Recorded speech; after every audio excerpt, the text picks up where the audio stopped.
কেন চেয়ে আছো গো মা মুখ পানে, কেন চেয়ে আছো গো মা?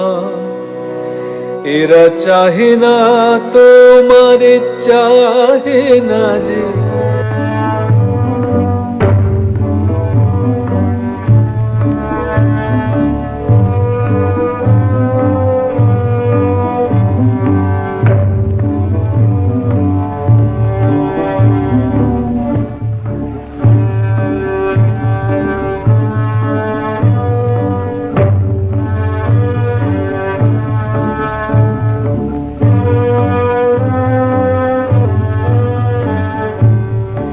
Good evening. I have a fear. If I don't work, I won't exist. I don't want to burden anyone when I die. But the dream would be to pass away while I am acting. Not everyone can be that fortunate.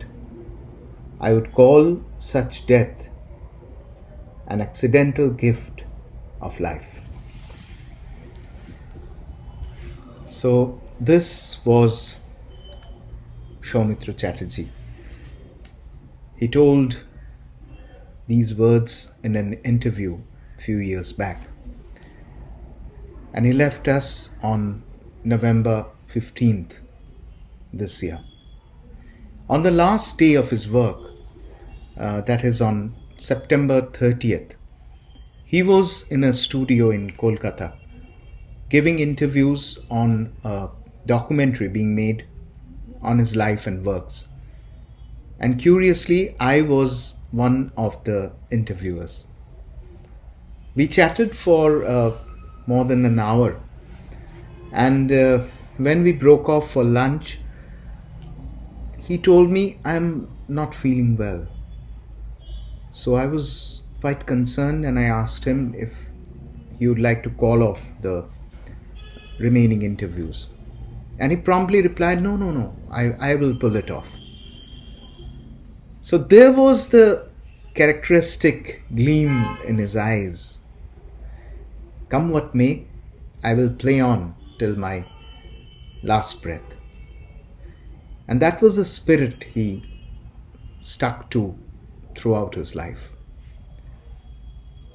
In his entire career, he must have worked with thousands of directors in cinema, in theatre, in television.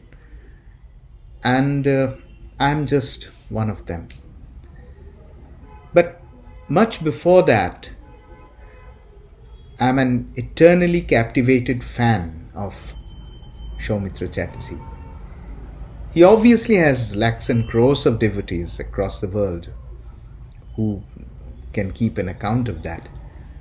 But ever since I was bitten by this bug of making films, I had just one dream. Once, just once, I wanted to work with Soumitra Chatterjee. And life would have been worthy with just one film, but over time, we ended up doing 6. 4 feature films and 2 telefilms. I think in these dark times where we are going ahead devoid of any ideal or inspiration, he was like the beacon of light, the light of knowledge, of feeling, of creativity. And I still remember when I was in school, I saw him for the first time.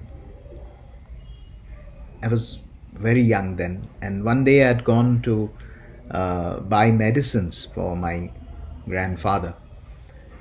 And when I entered the medicine store, he was there right in front of me buying medicines. So I saw the people stare at him, but he was so nonchalant. And taking the medicine, he quickly walked away towards the waiting car. I remember it was an old ambassador car, and he had no driver. He was driving himself. And at that very moment, I wondered, it was really some kind of a uh, weird and absurd desire, whether he would turn back to see me once. So just once, maybe. So many years later, when I got closer to him and I recounted this incident, he replied, "Do you remember what medicine I bought that day? Must have been for headache. That is often required in this profession."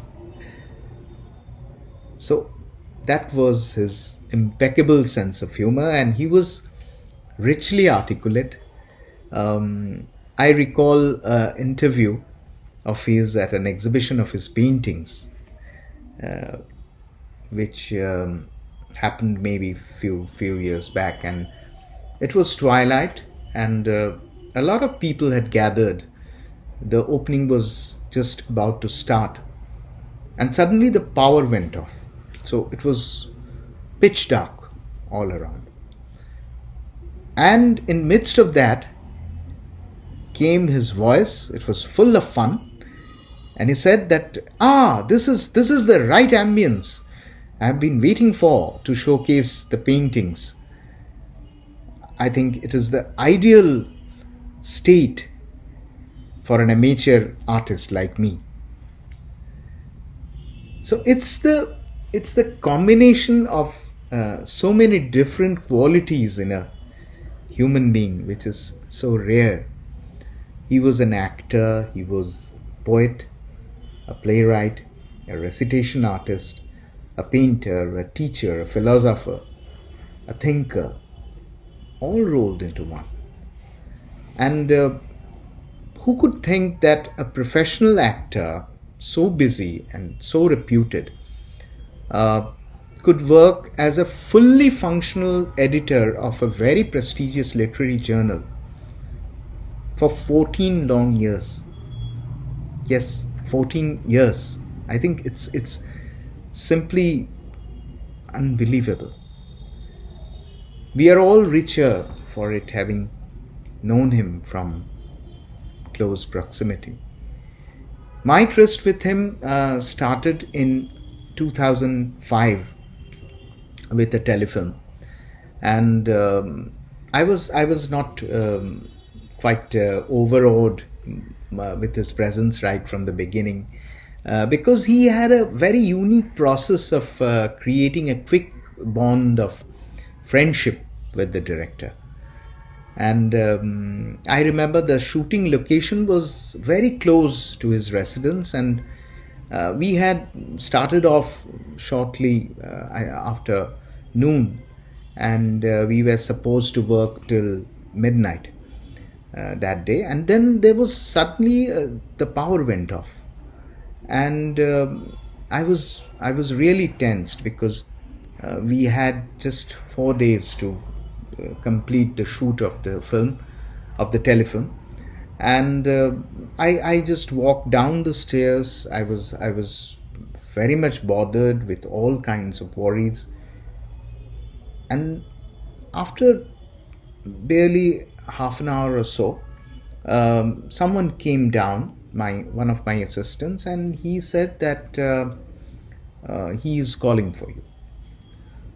So I went upstairs and I saw the entire scene has changed. And the unit had moved into the balcony, and they were all seated surrounding him, while he, with great enthusiasm, was narrating funny anecdotes. And I was just wondering what a remarkable zest for life he had, because he was it was quite hot and he was almost drenched in sweat that summer afternoon. And yet he had so much of energy, and he just called me.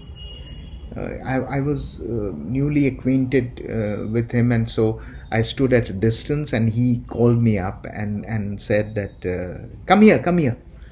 So I went, and then he said that, listen, I remember that phrase, such calamities and catastrophes, they are natural while shooting. So if the director is affected, it affects his work.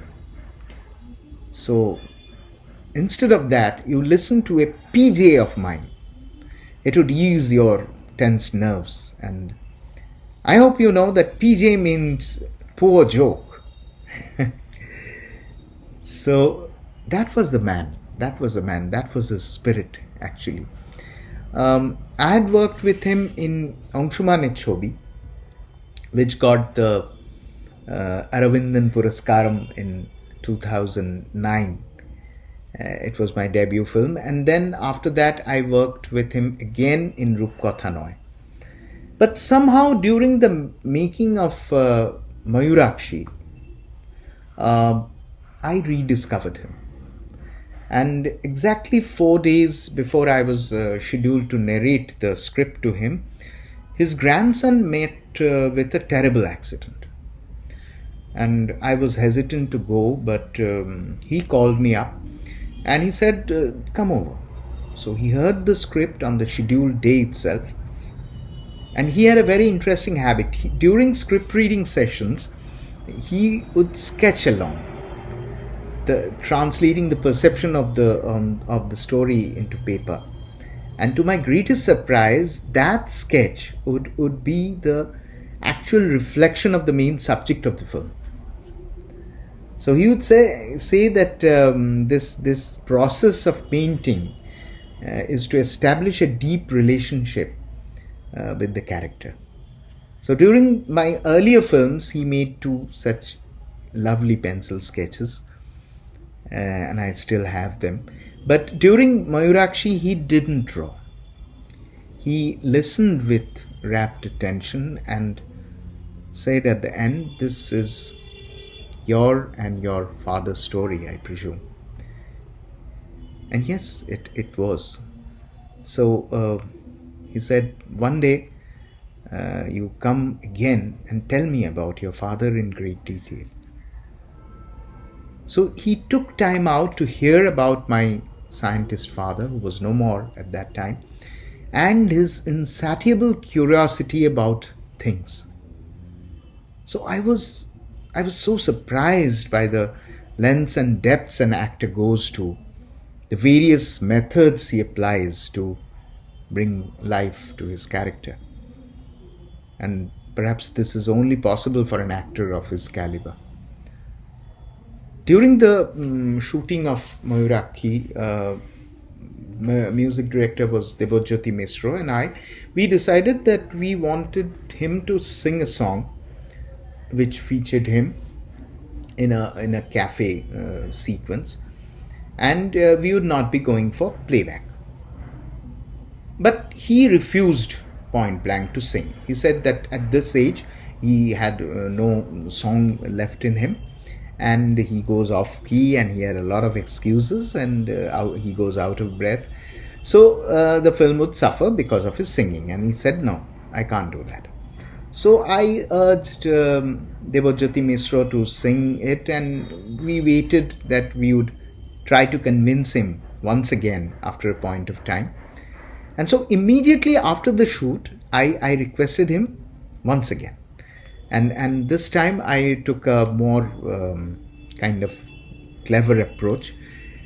I told him that I'll keep this beautiful scene, this crucial scene in the film, only if you sing this song. The reason I cited was that this is a very important sequence. Your sound, your voice is very familiar and it has its own importance. So he was very quiet, listening to me, and then he sunk deep into thoughts and he remained silent. So eventually, I think that very day, that very night, he called me up and said, yeah, I agree. I will sing the song. So it was a kind of a celebration for us. And it still surprises me as to how quickly and effortlessly he sang it.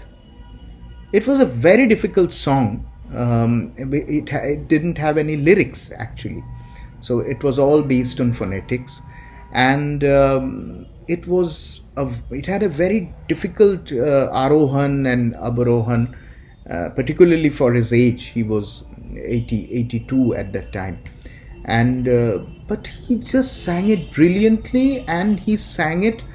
He completed the dubbing within 30 minutes. So that was the magic that he had. Actually, the palette of his mind had a large spectrum, and he would brilliantly explain the conflicts, the contradictions at work, and the depths of human mind. I doubt if any professor of psychology would surrender, would be able to understand, would be able to give a depiction of life in that way. So wherever this Mayurakhi has traveled, audiences couldn't separate the real life Soumitra Chatterjee from his on-screen characterization of Shushobhon. And the remarkable credibility of the character has left many people crying profusely at the screenings. And he had once told me that film acting is successful only when you can create maximum effect using minimum strokes. It's a lovely quote. So, maximum effect using minimum strokes. So, this unique ability to establish a kind of spiritual relationship with one's character with a very tiny stroke of brush, I think that would remain unforgettable forever. And all that I can say in conclusion, no more will any story draft be written with him in mind, and simply because he is irreplaceable. And my search for him will continue forever. In one of the last sequences of Mayurakshi, he draws a window in the clouds with his hands, presumably for his son. If you feel distressed, come and sit here. You can see me, he says. So I believe that window is mine. All my life, I will look up at the sky at that window to find my master there. May his soul rest in peace. Thank you.